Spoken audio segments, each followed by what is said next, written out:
Bollywood films में कोई imagination तो है ही नहीं और साथ में जो पुराना बॉलीवुड मसाला होता था अब वो भी नहीं रहा। बॉलीवुड अपनी आत्मा को खो चुका है और खुद को धीरे धीरे खत्म कर रहा है। पहले की तरह तमिल तेलुगु फिल्मों के रीमेक्स बनाने की जो निंजा टेक्निक थी अब वो काम नहीं कर रही, क्योंकि लोगों ने ये फिल्में ऑलरेडी देख ली। एक्टर्स अपने बैंक बैलेंस का सोच रहे हैं, प्रोड्यूसर्स सोच रहे हैं कि किसी तरीके से उनकी फिल्म चल जाए और बॉलीवुड इंडस्ट्री गई गड्ढे में। आज के दिन बॉलीवुड में पॉसिबिलिटी नहीं रही कि 54 लाख के बजट पर बनाई गई भेजा फ्राई जैसी फिल्म अपनी वर्ड ऑफ माउथ पब्लिसिटी के चलते बॉक्स ऑफिस पर हिट हो जाए और 12.5 करोड़ रुपए कमा ले। ये सारी प्रॉब्लम्स इस इंडस्ट्री को धीरे धीरे अंदर से खोखला कर रही। नमस्कार दोस्तों, आज से करीब 1.5-2 साल पहले इस बात पर बहुत चर्चा हो रही थी कि क्या बॉलीवुड खत्म हो रहा है, क्या बॉलीवुड का अंत नजदीक है। लेकिन फिर आया साल 2023, शाहरुख खान की 3 फिल्में आई, जवान, पठान, डंकी, और ये क्या बॉक्स ऑफिस पर सुनामी लेकर आए। किंग शाहरुख खान, इन्होंने कई सारे बॉक्स ऑफिस रिकॉर्ड्स तोड़े। इनके बाद मानो बॉलीवुड में एक नई जान आ गई। बाद में आई tiger 3, Rocky Rani Ki Prem Kahani, oh my god 2, dream girl 2, Sam Bahadur, इन फिल्मों ने भी जमकर बिजनेस किया। इंडिया की सभी लैंग्वेजेस की फिल्म्स की बात करें तो 2021 में हिंदी फिल्म्स यानी बॉलीवुड का ओवरऑल इंडियन बॉक्स ऑफिस पर शेयर था सिर्फ 19%, लेकिन 2023 में बढ़कर 44% हो गया। और गदर 2 से लेकर स्त्री 2 तक बॉलीवुड एक के बाद एक नए रिकॉर्ड्स तोड़ता गया। इसलिए आज के दिन बॉलीवुड के खत्म होने की ये चर्चा ऑलमोस्ट खत्म सी हो गई है। बहुत कम लोग अब डाउट कर रहे हैं बॉलीवुड इंडस्ट्री के खुद के सर्वाइवल पर। लेकिन आज इस वीडियो में ये सवाल मैं दोबारा उठाना चाहूंगा, क्योंकि इन सारे बॉक्स ऑफिस रिकॉर्ड्स के पीछे छिपा है एक कड़वा सच, एक ऐसा सच जिसकी वजह से मैं कहना चाहूंगा कि बॉलीवुड अपनी आत्मा को खो चुका है और खुद को धीरे धीरे खत्म कर रहा है। इसके पीछे कारण वो नहीं है जो आपको लगता है, लेकिन जो परिणाम है वो आपको दिखने लगेंगे जब मैं आपको बताऊंगा। आइए आज के वीडियो में समझते हैं बॉलीवुड के डाउनफॉल की कहानी गहराई से।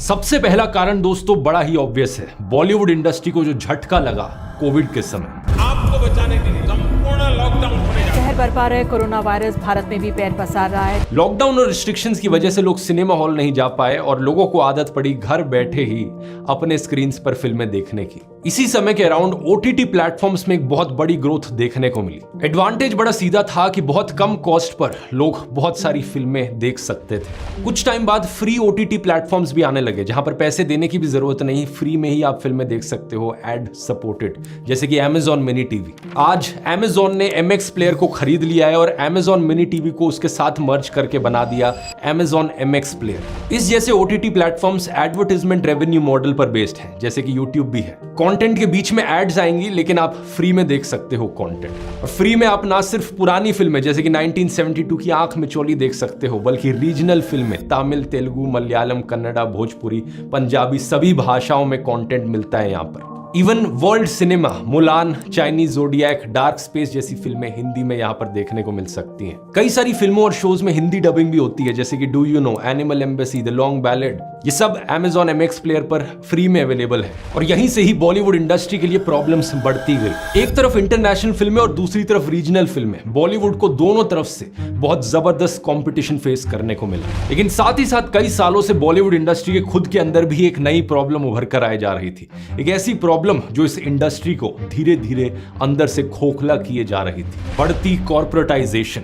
आदि पुरुष फिल्म के रिलीज के समय मैंने वीडियो बनाया था, अगर आपको याद हो तो दोस्तों। इसमें मैंने बताया था कि कैसे कई सारे फिल्म प्रोड्यूसर्स कॉर्पोरेटाइजेशन की ओर बढ़ते जा रहे हैं। वो कम से कम एफर्ट करना चाहते हैं ज्यादा से ज्यादा प्रॉफिट कमाने के लिए, और इसी के चलते उन्होंने एक हिट फिल्म करने का एक फॉर्मूला सा बना लिया है। क्या है ये फॉर्मूला? पहला, कुछ भी नया ट्राई मत करो, जो चल रहा है बार बार वही करो जब तक वो चल रहा है। दूसरा, एक्शन फिल्में बनाओ, बहुत सारा ढिशुम ढिशुम करो, सीक्वल्स बनाओ, सुपर हिट फिल्मों का रीमेक करो, किसी पुराने गाने का रीमेक बनाकर अपनी फिल्म में डाल दो। तीसरा, लीड रोल्स में सुपरस्टार्स को कास्ट करो, दूसरे साइड रोल्स में भी उन एक्टर्स को कास्ट करो जिनकी अच्छी खासी फेस वैल्यू हो गई है। चौथा, हॉलीवुड फिल्मों को कॉपी करो, उनकी कहानियां, उनके सीन्स, उनकी स्क्रिप्ट्स सब कॉपी कर लो। पांचवा, लोगों के गलत माइंडसेट को क्वेश्चन मत करो, समाज को आईना मत दिखाओ, कोई थॉट प्रोवोकिंग फिल्म बनाने की जरूरत नहीं, बल्कि लोगों के माइंडसेट को अपीज करो। छठा, फिल्म में कोई भी लंबा प्रोफाउंड सीन नहीं होगा, लोगों का कम अटेंशन स्पैन हो गया है, तो इसलिए सब कुछ फास्ट पेस चलना चाहिए। सातवां, सब कुछ लार्जर देन लाइफ हो, बड़े स्टार्स, बड़े सेट्स, बड़ी लोकेशंस, बड़ा बजट और बहुत सारा वीएफएक्स। और आठवां और आखिरी रूल, बहुत सारा पैसा खर्च करो फिल्म की मार्केटिंग पर। इतना पैसा बरसा दो कि हर जगह फिल्म के ही चर्चे चलते रहें। इस सब का असर यह हुआ है कि फिल्में ब्लॉकबस्टर तो हो रही हैं, सारे रिकॉर्ड्स भी तोड़ रही हैं, लेकिन फिल्में यादगार नहीं बन रही। जो फिल्में आपके दिल को छू ले, आपको सोचने पर मजबूर करें और जिन्हें आपको मन करे बार बार देखने का, ऐसी फिल्में गायब होती जा रही हैं। अगर हम टॉप 10 हाईएस्ट ग्रॉसिंग हिंदी फिल्मों की लिस्ट देखें तो इन 10 फिल्मों में से 4 फिल्में तो केवल 2023 की हैं और एक फिल्म 2024 की है।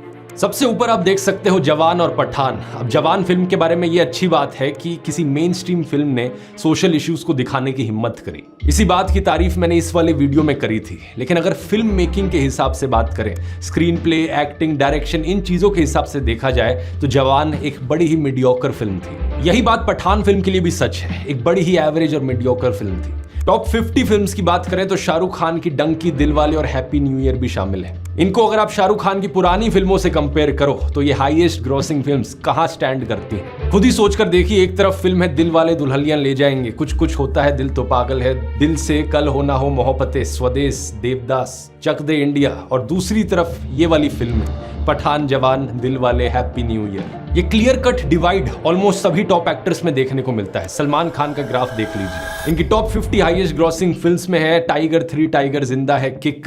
क्या इनका कंपैरिजन किया जा सकता है इनकी पुरानी फिल्मों से? मैंने प्यार किया, साजन, हम आपके हैं कौन, हम दिल दे चुके सनम। इनफैक्ट 2015 में बजरंगी भाईजान एक बहुत ही अच्छी फिल्म आई थी, लेकिन इसके बाद रेस 3, दबंग 3, राधे, अंतिम, किसी का भाई किसी की जान, एक से बढ़कर एक बकवास फिल्में देखने को मिली जो उस हिट फॉर्मूला को कॉपी करने की कोशिश कर रही थी। इस top 50 highest grossing Indian films की लिस्ट में कई सारी ऐसी फिल्में हैं, धूम 3, सिम्बा, टाइगर 3, साहो। शायद ही कोई ऐसा हो जिसकी सबसे पसंदीदा फिल्म इनमें से कोई हो। ये बातें सुनकर शायद आप अज्यूम करना चाहें कि मीडियोकर फिल्म्स ही मासी फिल्म्स होती हैं और वही ब्लॉकबस्टर्स हो सकती हैं, लेकिन ऐसा है नहीं। अगर आप highest grossing films adjusted for inflation देखोगे तो इस लिस्ट में हर एक फिल्म ऐसी है जो एक नायाब फिल्म है। ऐसी फिल्में जो कई सारे लोगों की पसंदीदा फिल्में हैं, मुगले आजम, शोले, मदर इंडिया, नया दौर, हम आपके हैं कौन, गदर एक प्रेम कथा, मुकद्दर का सिकंदर, दिलवाले दुल्हनिया ले जाएंगे, गंगा जमुना, संगम। इन सभी फिल्मों में प्रॉपर कहानी है, इमोशंस हैं, सब्सटेंस है। एक भी फिल्म ऐसी नहीं जिसे सुपरफिशियल टाइम पास या मीडियोकर कहा जा सके। लेकिन सवाल ये कि क्या आज के समय मीनिंगफुल क्वालिटी सिनेमा किसी प्रोड्यूसर का क्राइटेरिया हो सकता है क्या? फिल्म मेकर शेखर कपूर के कुछ साल पुराने इस ट्वीट को देखिए। ये वो फिल्म मेकर हैं जिन्हें मासूम, मिस्टर इंडिया और बैंडिट क्वीन जैसी फिल्मों के लिए जाना जाता है। ये लिखते हैं, 25 साल पहले मणिरत्न, राम गोपाल वर्मा और मैंने प्रिडिक्ट किया था कि जल्द ही हमारी क्रिएटिविटी को बड़ी कॉर्पोरेशंस कंट्रोल करेंगी अगर डायरेक्टर्स इकट्ठे नहीं हुए इस कॉर्पोरेट पावर को काउंटर करने के लिए। दिल से जो फिल्म थी वो इस तरह की पहली कोलैबोरेशन थी, लेकिन अनफॉर्चुनेटली आखिरी भी थी। दिल से फिल्म का स्क्रीन प्ले और डायरेक्शन किया था वेटरन फिल्म मेकर मणिरत्नम ने, और शेखर कपूर इसके को प्रोड्यूसर्स में से एक थे। अनुराग बासु, जिन्होंने murder, gangster, life in a metro, barfi और जग्गा जासूस जैसी फिल्में बनाई हैं, इन्होंने भी कहा कि अब स्टूडियोज डिसाइड करते हैं कि क्या बनाना है। डायरेक्टर्स के पास भले ही सब्जेक्ट हो, स्क्रिप्ट का आइडिया हो, लेकिन जरूरी नहीं कि स्टूडियो माने।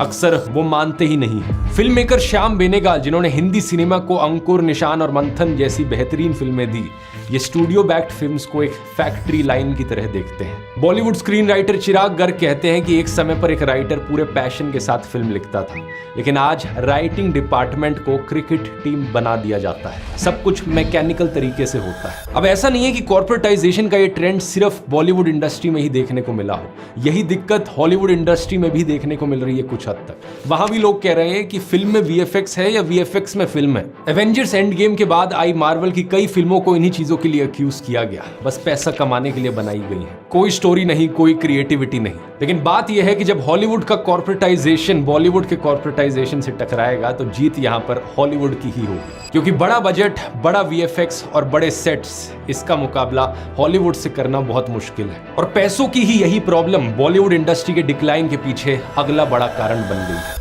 आप सोचोगे यार बॉलीवुड इंडस्ट्री को पैसे की क्या प्रॉब्लम होगी, ये करोड़पति एक्टर्स इतने अमीर हैं, अपनी बड़ी बड़ी गाड़ियों में घूमते हैं, बड़े बड़े घर हैं इनके पास, लेकिन पैसों की प्रॉब्लम है दोस्तों। और पूरी इंडस्ट्री में है। मैं किसी इंडिविजुअल एक्टर या डायरेक्टर या प्रोड्यूसर की बात नहीं कर रहा। बॉलीवुड इंडस्ट्री में खतरनाक लेवल की इनइक्वालिटी देखने को मिल रही है। ऑरमैक्स मीडिया रिपोर्ट के अनुसार 2023 का साल इंडियन बॉक्स ऑफिस के लिए बेस्ट एवर ईयर था अर्निंग्स के मामले में। करीब 1000 फिल्में रिलीज हुई और टोटल में 12,226 करोड़ रुपए की कमाई हुई इंडियन बॉक्स ऑफिस पर। लेकिन इस टोटल कमाई का 40% हिस्सा केवल टॉप 1% फिल्मों ने कमाया। जो स्मॉल और मीडियम बजट फिल्में हैं जिनमें ज्यादा जाने माने एक्टर्स नहीं है, उनके लिए प्रॉफिटेबल हो पाना बहुत बहुत मुश्किल बनता जा रहा है। प्रसन्नता पटवा फोर्ब्स इंडिया में लिखती है कि 2023 के इस पूरे साल में गिनती की 5 फिल्में थी जो स्मॉल या मीडियम बजट की थी, जो ढंग का प्रॉफिट कमा पाई। इनफैक्ट ढेर सारी ऐसी मासी फिल्म्स जो इस हिट फॉर्मूला के पीछे भाग रही थी, वो भी फ्लॉप रही। आदि पुरुष डिजास्टर के बारे में तो आप सब जानते ही हैं। टाइगर श्रॉफ की फिल्म गणपत 200 करोड़ के बजट पर बनी, सिर्फ 10 करोड़ कमा पाई। कार्तिक आर्यन की फिल्म शहजादा फ्लॉप। अक्षय कुमार इमरान हाशमी की फिल्म सेल्फी 100 करोड़ के बजट पर बनी, सिर्फ 24 करोड़ कमा पाई।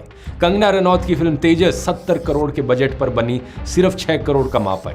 2024 का भी यही हाल है। कई सारी ऐसी फिल्में जो इस हिट फॉर्मूला के pीछे भागने की कोशिश कर रही थी, फिर भी फ्लॉप रही। जॉन अब्राहम की एक्शन फिल्म वेदा फ्लॉप। अक्षय कुमार की सरफिरा बड़े मियां छोटे मियां फ्लॉप। ये दूसरी वाली तो 350 करोड़ रुपए के बजट पर बनाई गई थी। इस फिल्म में ढेर सारा एक्शन, बड़े बड़े सेट्स, पूरा फॉर्मूला लगाया गया था, लेकिन फिल्म 102 करोड़ पर ही सिमट गई। आखिर प्रॉब्लम कहां आ रही है? एक कारण तो मैंने आपको बताया ही कि OTT से जबरदस्त कंपटीशन देखने को मिल रहा है। पहले की तरह तमिल तेलुगु फिल्मों के रीमेक्स बनाने की जो निंजा टेक्निक थी, अब वो काम नहीं कर रही, क्योंकि लोगों ने ये फिल्में ऑलरेडी देख ली हैं। दूसरा बड़ा कारण है बॉलीवुड सुपरस्टार्स की इन्फ्लेटेड फीस। फिल्मों का आधा बजट तो एक फिल्म स्टार के पैसे देने में ही खर्च हो जाता है। ABP न्यूज के इस आर्टिकल को देखिए। ये जो फिल्म आई थी अक्षय कुमार की खेल खेल में, इसमें कई सारे एक्टर एक्ट्रेसेस थे। इस फिल्म का बजट करीब 100 करोड़ रुपए का था। 100 करोड़ में से 60 करोड़ रुपए खर्च हुए सिर्फ अक्षय कुमार की फीस देने में।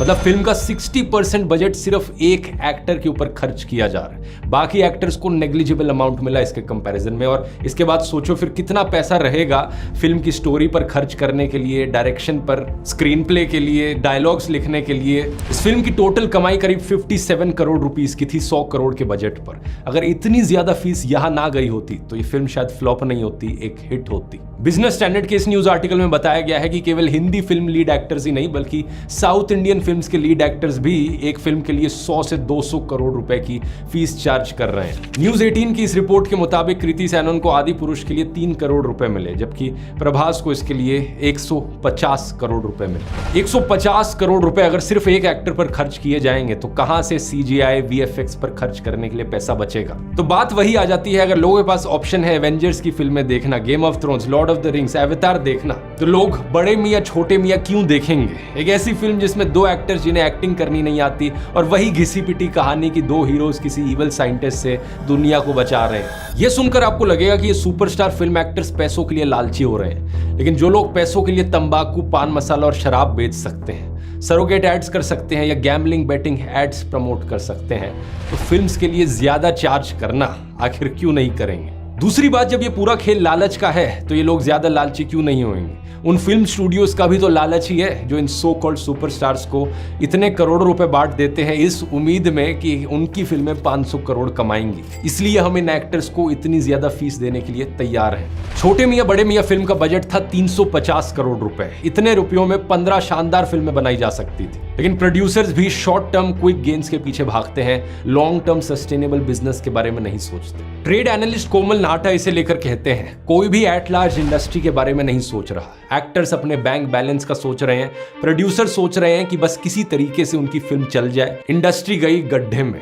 किसे परवाह है? मैं इसे लेकर बहुत बहुत उदास हूं। बॉलीवुड फिल्म्स में कोई इमेजिनेशन तो है ही नहीं, और साथ में जो पुराना बॉलीवुड मसाला होता था अब वो भी नहीं रहा, कोई देसी एलिमेंट ही नहीं रहा। Bihar based film exhibitor Vishek Chauhan Indian Express से कहते हैं कि बड़े मियां छोटे मियां एक पुरानी डेट की हॉलीवुड फिल्म के जैसे थी। वे कहते हैं कि फिल्म एक टोटल पैकेज होनी चाहिए जिसमें म्यूजिक, कंटेंट, इमोशन सब कुछ हो। दूसरी तरफ Amazon MX प्लेयर जैसे OTT प्लेटफॉर्म्स भारतीय दर्शकों की जरूरतों को समझते हुए नया कंटेंट उपलब्ध कराते हैं। ढेर सारे ऑप्शंस और वैरायटी की वजह से लोग इसकी तरफ आकर्षित होते हैं। Amazon MX प्लेयर पर आपको हिंदी में भरपूर विदेशी कंटेंट भी मिलेगा, जैसे कि के ड्रामास। अगर आप इस वीकेंड पर एक मैंडरिन के ड्रामा देखना चाहते हैं तो I belong to your world देख सकते हैं। ये कहानी है की यूई की एक डायरेक्शनलेस गर्ल जिसमें उनका फ्यूचर सन की शुओ विजिट करता है और वो उन्हें आगाह करता है उनके अनहैप्पी फ्यूचर के बारे में और फ्यूचर बदलने में उनकी सहायता करता है। बड़ी इंटरेस्टिंग स्टोरी है। डिस्क्रिप्शन में दिए गए लिंक पर क्लिक कर सकते हैं और देखना शुरू कर सकते हैं। यहाँ मैं Amazon MX Player का धन्यवाद करना चाहूंगा इस वीडियो को स्पॉन्सर करने के लिए भी।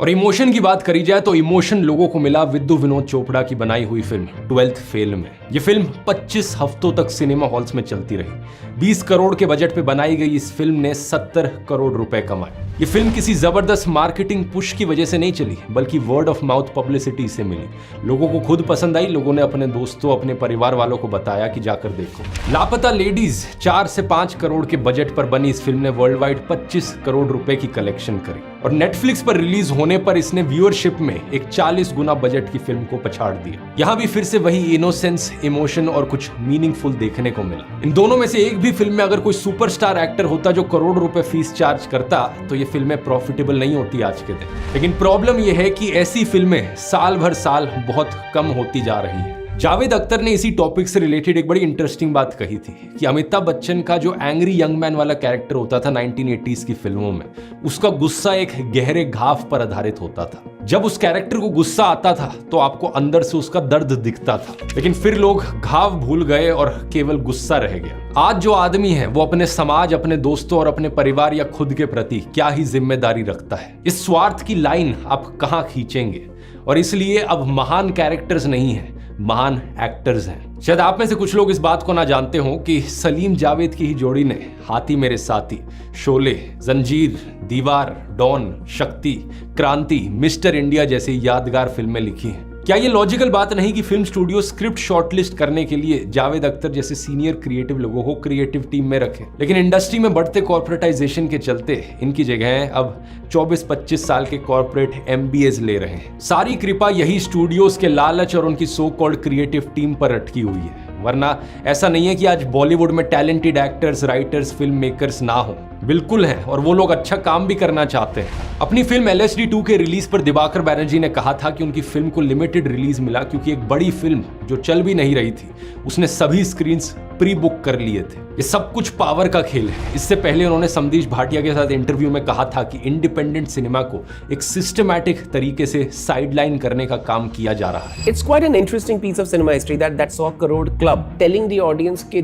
this film has made 100 crore, therefore you should see this film। बताया जा रहा है कि इंडी फिल्मों को मत देखो क्योंकि ये कम पैसा बनाती हैं, और इन फिल्मों को देखो क्योंकि ये पैसा बनाती है, क्योंकि उससे पहले कभी भी किसी दर्शक को ये नहीं बताते थे कि इस फिल्म ने इतने पैसे बनाए। दिवाकर की एक फिल्म 30 जिसे नेटफ्लिक्स ने कमीशन किया था वो रिलीज नहीं की गई, ये कहते हुए कि शायद इस फिल्म को रिलीज करने का समय सही नहीं है। It doesn't fit our slate. Diwakar ने कहा कि वो दर दर की ठोकरें खा रहे हैं, लोगों से रिक्वेस्ट कर रहे हैं कि सर प्लीज नेटफ्लिक्स से इस फिल्म को खरीद लो ताकि ये कहीं तो रिलीज हो सके। अनुराग कश्यप की फिल्म ऑलमोस्ट प्यार विद डीजे मोहब्बत के बारे में भी वो यही कहते हैं कि पता ही नहीं चला ये फिल्म कब रिलीज हो गई। यही अगली बड़ी प्रॉब्लम है दोस्तों। इंडिपेंडेंट फिल्में, छोटे बजट की फिल्में, इन्हें थिएटर्स में रिलीज करवाना बहुत मुश्किल बन गया है। इन्हें कोई प्राइम टाइम स्लॉट्स नहीं मिलते, अक्सर इन्हें एक हफ्ते का समय भी नहीं मिलता सिनेमा हॉल्स में। और अगर समय ही नहीं मिलेगा, लोगों को मौका ही नहीं मिल पाएगा कि वो सिनेमा हॉल्स में जाकर इन फिल्मों को देख पाए, तो वर्ड ऑफ माउथ पब्लिसिटी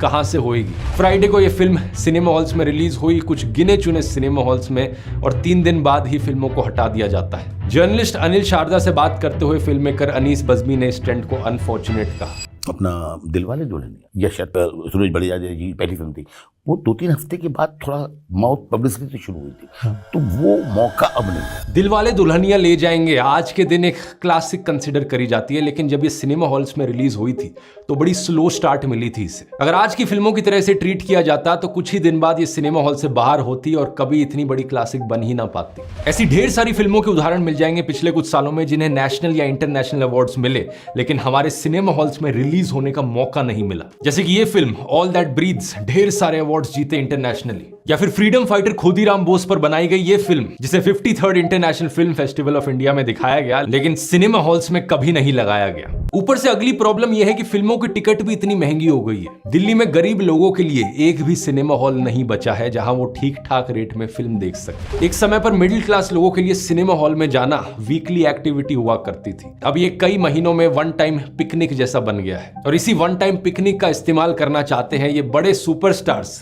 कोई लार्जर देन लाइफ फिल्म को दिखाने के लिए। बड़ा बजट, बड़े एक्टर्स, बड़े सेट्स, बड़ी फिल्म, बड़ी महंगी टिकट और बड़ा महंगा पॉपकॉर्न वाला ये जो सिस्टम आ गया है, इसमें अब ये मजेदार पॉसिबिलिटी नहीं रही कि 54 लाख रुपीस के बजट पर बनाई गई भेजा फ्राई जैसी फिल्म अपनी वर्ड ऑफ माउथ पब्लिसिटी के चलते 12.5 करोड़ रुपए कमा पाए। सुजॉय घोष की फिल्म कहानी 8 करोड़ के बजट पर बनाई हुई 104 करोड़ रुपए का बिजनेस कर पाए। बधाई हो, एक बहुत ही यूनिक अलग से कॉन्सेप्ट पर 29 करोड़ रुपए में बनाई गई फिल्म 219 करोड़ कमा पाए। अब ये पॉसिबिलिटी ऑलमोस्ट खत्म हो चुकी है और ऐसी फिल्मों के बहुत सारे एग्जांपल्स हैं दोस्तों। आज से 10-15 साल पहले तक भी ऐसी फिल्मों की वजह से ही बॉलीवुड को लोग देखना पसंद करते थे। ऐसी फिल्मों से ही बॉलीवुड को अपना सोल मिलता था। खोसला का घोसला, तेरे बिन लादेन, फंस गए रे ओबामा, विकी डोनर, क्वीन, स्त्री, नीरजा, लंच बॉक्स, ये सब छोटे बजट पर बनाई हुई अनोखी फिल्में। उस जमाने में बॉलीवुड अलग अलग जॉनरास के साथ एक्सपेरिमेंट किया करता था। हॉरर फिल्में ढेर सारी देखने को मिलती थी। भूत, राज, 13B, डरना मना है। एनिमेशन फिल्में आती थी सिनेमा हॉल्स में। हनुमान, रिटर्न ऑफ हनुमान, बाल Ganesha, jumbo, my friend Ganesha. Super hero फिल्मों के साथ एक्सपेरिमेंट किया गया। रावण, क्रिश, ड्रोना, इवन एलियंस जैसी थीम पर कोई मिल गया जैसी फिल्में आती थी। पिछले 5 सालों में अब आपको हार्डली कोई ऐसे 2-3 एग्जाम्पल मिल पाएंगे फिल्मों के जो अलग अलग वेराइटी ऑफ जॉनरास से हो। मोटे मोटे तौर पर अब जो सारी फिल्में आ रही हैं वो 3 ही जॉनरास की आ रही हैं। मसाला एक्शन, मसाला कॉमेडी या मसाला देशभक्ति फिल्में। मूवीज में जो डाइवर्सिटी है, वैरायटी है, वो साल भर साल कम होती जा रही है। बॉलीवुड इंडस्ट्री अब बच्चों के लिए कोई फिल्में नहीं बनाती। पॉइंट ये नहीं है कि ये फिल्में अच्छी थी या बुरी थी, सक्सेसफुल थी या फ्लॉप थी। पॉइंट ये है कि बॉलीवुड अपनी आत्मा खो रहा है। आज जब ऐसी फिल्मों का रिलीज होना नसीब नहीं होता तो कहा जाता है कि ये तो एक OTT फिल्म है। लेकिन अब कई सारे OTT प्लेटफॉर्म्स भी किसी फिल्म के बॉक्स ऑफिस रन देखने के बाद ही उसको रिलीज करने के लिए तैयार होते हैं। OTT प्लेटफॉर्म्स फिल्मों की बॉक्स ऑफिस परफॉर्मेंस देखना चाहते हैं उनका प्राइस डिसाइड करने से पहले कि कितने में वो खरीदेंगे। लेकिन प्रॉब्लम यह है कि फिल्मों को बॉक्स ऑफिस पर फेयरली कंपीट करने का मौका भी नहीं मिल पाता। कार्ल मार्क्स ने कहा था कि पूंजीवाद खुद अपने अंदर अपने विनाश के बीज लिए हुए होता है। बॉलीवुड के केस में ये स्टेटमेंट सही साबित होती हुई दिख रही है। फिल्म स्टूडियोज के लालच की वजह से ये मोनोपोली बढ़ रही है और इस मोनोपोली की वजह से बॉलीवुड इंडस्ट्री डूब रही है। रॉय कपूर फिल्म्स के फाउंडर और मैनेजिंग डायरेक्टर सिद्धार्थ रॉय कपूर ने कहा कि छोटे बजट की फिल्में इंडस्ट्री के पहियों की ऑयलिंग करती हैं। अगर एक साल में सिर्फ कुछ बड़ी ब्लॉकबस्टर फिल्में ही बनेंगी तो ये भविष्य में सस्टेनेबल इंडस्ट्री नहीं होगी। इस इंडस्ट्री के पास खुद को सपोर्ट करने के लिए एक वर्कफोर्स नहीं होगी। क्या है इस सब का सोल्यूशन दोस्तों? कहना आसान है लेकिन इंप्लीमेंट करना मुश्किल है।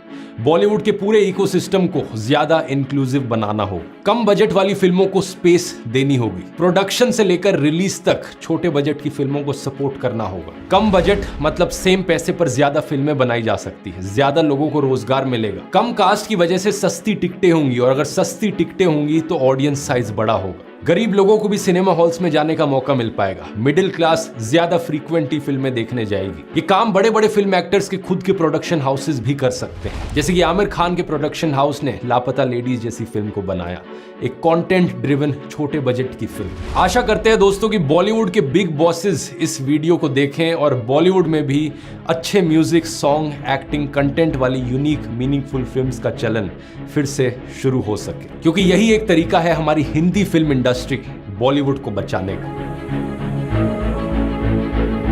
अब यहां पर क्लिक करके आप आदि पुरुष वाला वीडियो भी देख सकते हैं जिसमें मैंने इसी टॉपिक को और डिटेल में समझाया है। बहुत बहुत धन्यवाद।